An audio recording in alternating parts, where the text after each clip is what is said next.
Hello, everybody, and welcome to Forever Sports. And things are heating up this weekend. And have the mind games begun as the Springboks gear up to face France at Stade de France for the first time since knocking them out back in 2023 out of the home World Cup, where a French golden generation was looking to try and go all the way and deliver its maiden World Cup victory in front of a home crowd.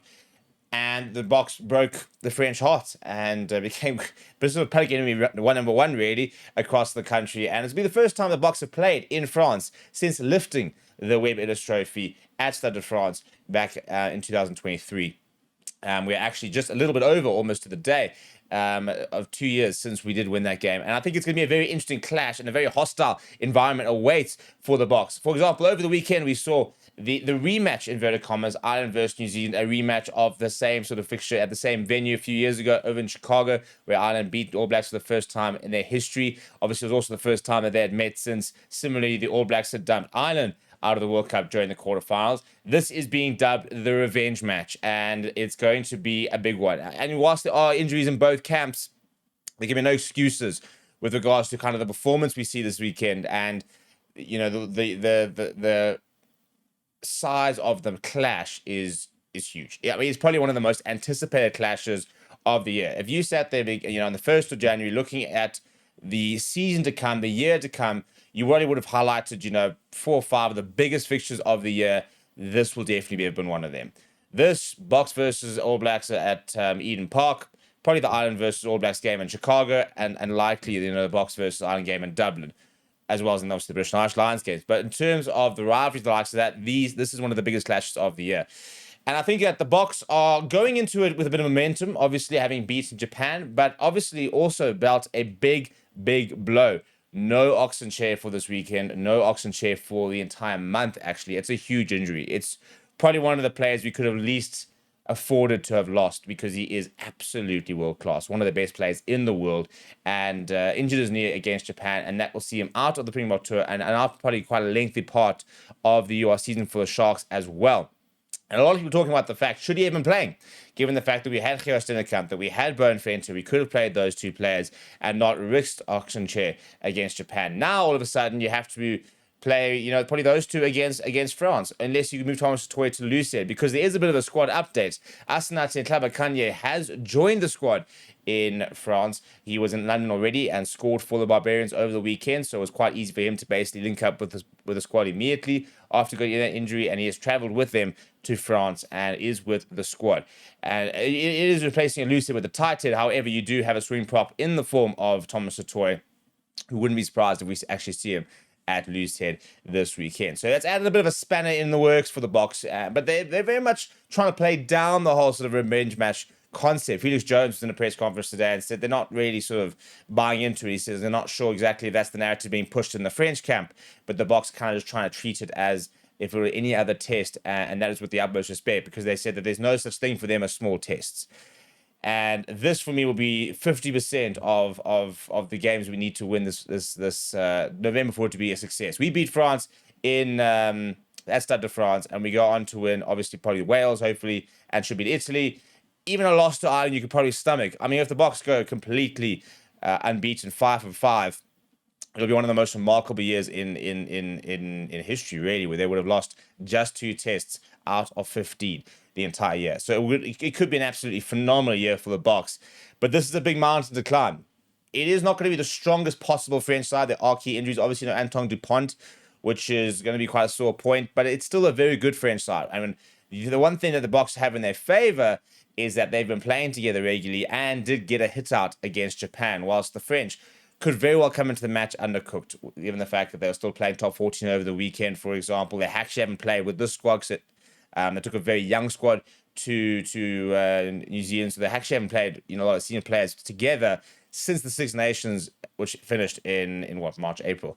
So it's been a long time since they've really been able to get out in there, and that will be sort of potentially a difference. And I think that's where the Box need to try and exploit that.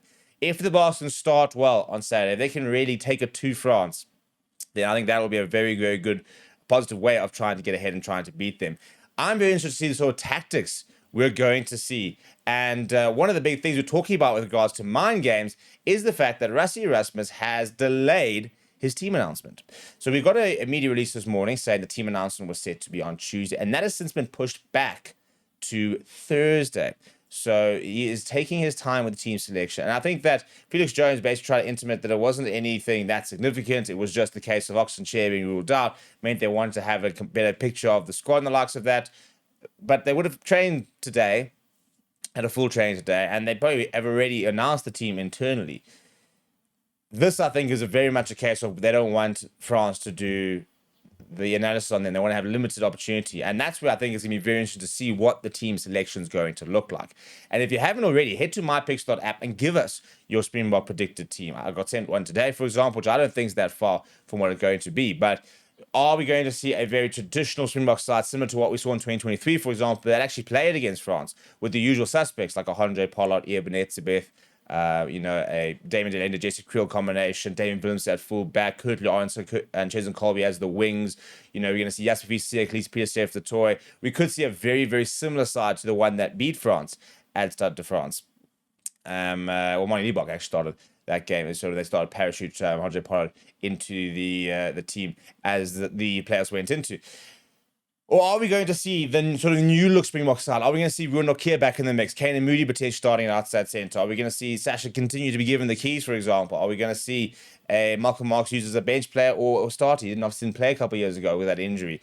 So there's lots of different ways the Boks could potentially line up. And I think that is a big reason why they have delayed it, because they do want to make sure that they are as unpredictable as possible and give the French as little time as possible to figure out the way they're going to play. Because obviously there is a lot more information now on the Boks than there was 3-4 months ago with regards to how they want to play. The aerial bats are obviously becoming such a big part of the Bok game plan. With Ethan Hooker, and he's been so good. And are we potentially going to see him this weekend, or is he going to drop out of the 23 to accommodate, the return of Damien Williamson and Cheslin Colby back to the wing? Or are we going to see Ethan Hooker continue to get that backing? 6-2 split, 5-3 split, Andre Estes and potentially as a flank, 7-1 split.